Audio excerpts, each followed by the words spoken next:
Hey, what's going on, everybody? My name is Corey, better known as the Seaman, and I want to welcome you to another edition of the Seaman's Cinema Sit Down. I'm not even wasting any time, man. It's on the t-shirt, it's on the TV. Wonder Woman 1984 is coming to HBO Max, and it's coming to HBO Max Christmas Day, the same day that it's supposed to be hitting theaters. Its current theater release date has been Christmas since about mid-September.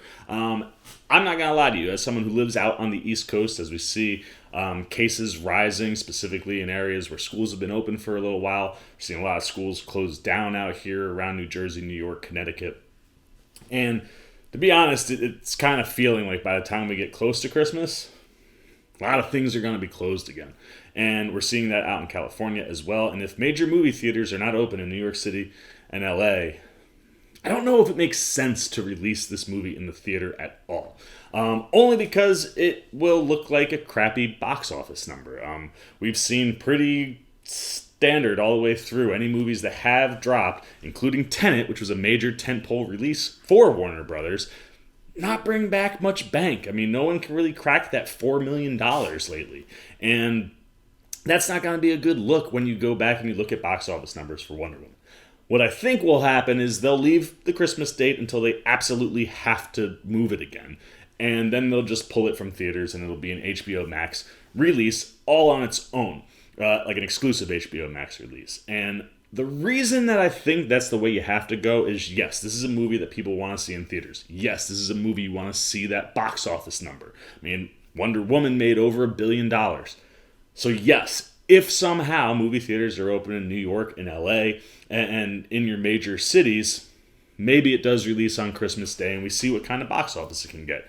I personally can't imagine that people are going to go to the movie theaters around Christmas if, the numbers continue to go up and cases of the coronavirus are as commonplace as they are in these major cities, specifically on the coasts, because it's a big family time, usually around a lot of different loved ones, including, grandparents and older, people.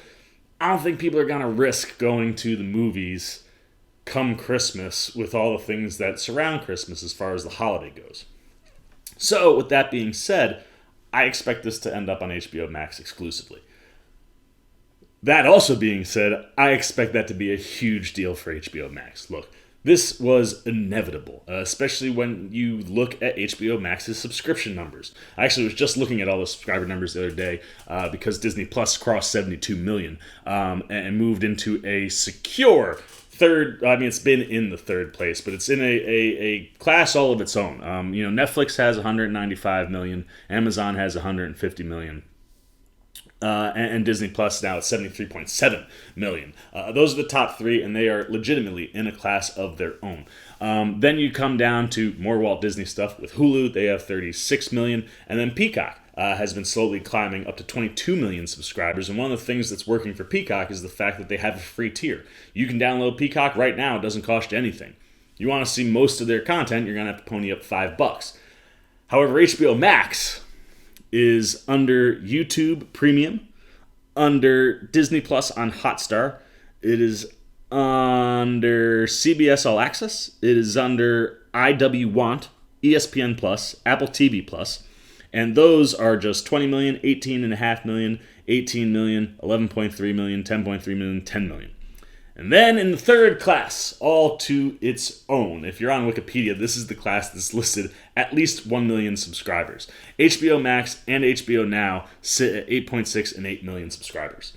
That is almost an 11 million subscriber difference than Peacock, which currently sits in the fifth place behind Hulu, and then that tier way above those guys with Disney Plus, Amazon, and Netflix.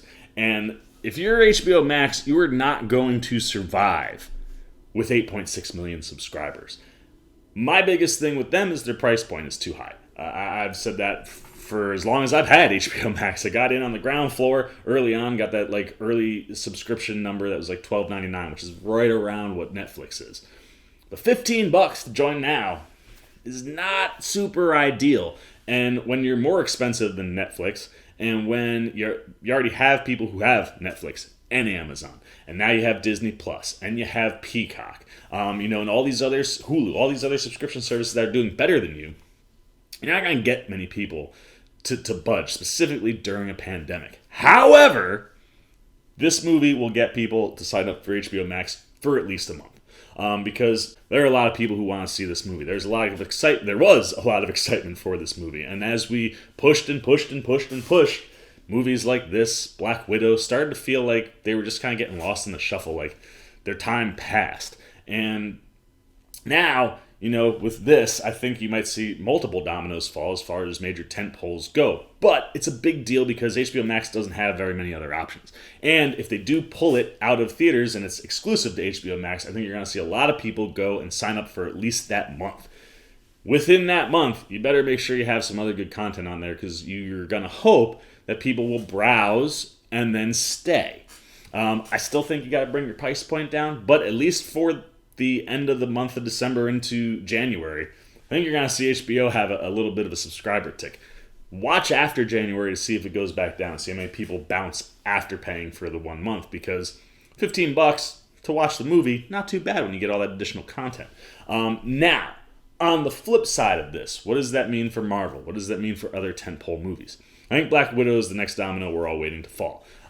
We were supposed to get that one in May, Wonder Woman in August. Like I said, it kind of feels like their time has passed.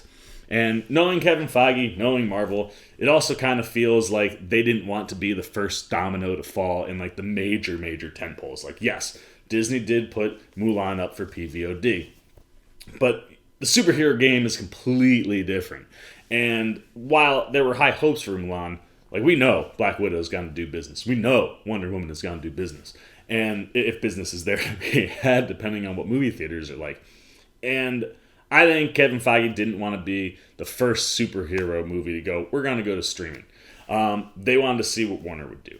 I would expect within the next week or two, we probably hear that Black Widow will move to Disney Plus PVOD. I do not think we will see Disney Plus get Black Widow the way HBO Max is getting Wonder Woman, because Disney Plus ain't hurting for subscribers.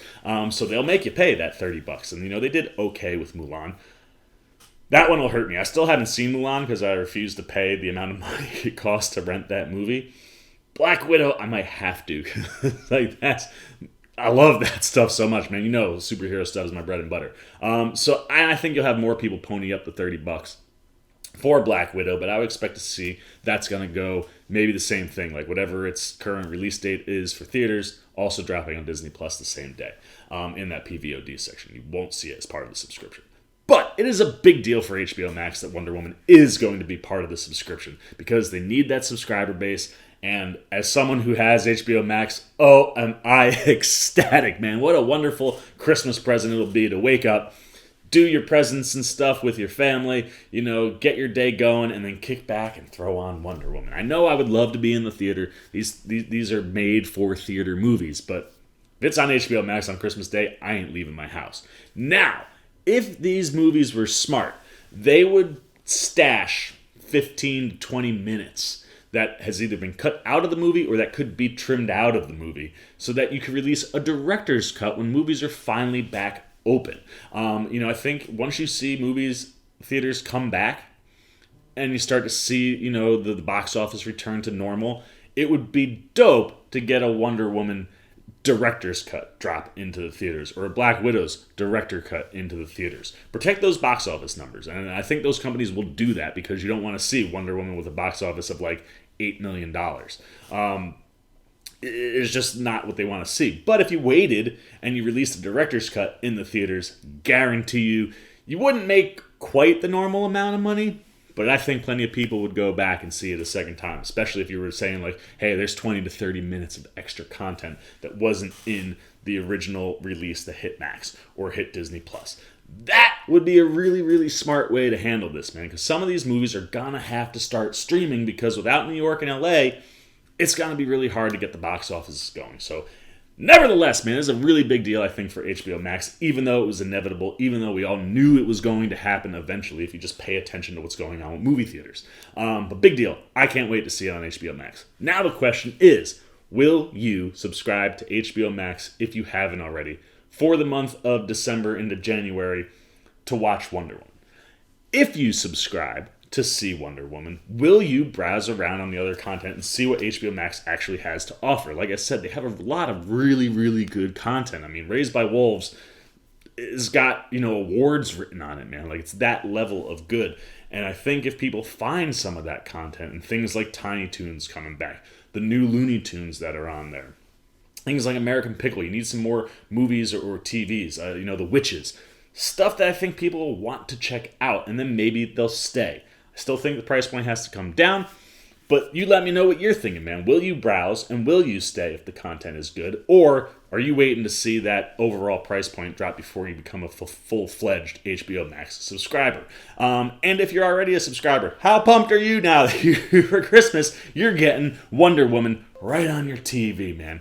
Anything you're thinking about Wonder Woman going to HBO Max, what this means for streaming and some of these big tentpole movies, what this means for movie theaters, and what it means for your subscription, or just what it means for your Christmas day if you've already got the subscription. Anything you're thinking, down below in the comment section. Look forward to talking to you down there. As always, if you enjoyed this video, please give me a thumbs up. And if you're new, you want to come hang out with the old C-Man anytime we're talking Wonder Woman, Black Widow, movies, trailers, comic book stuff.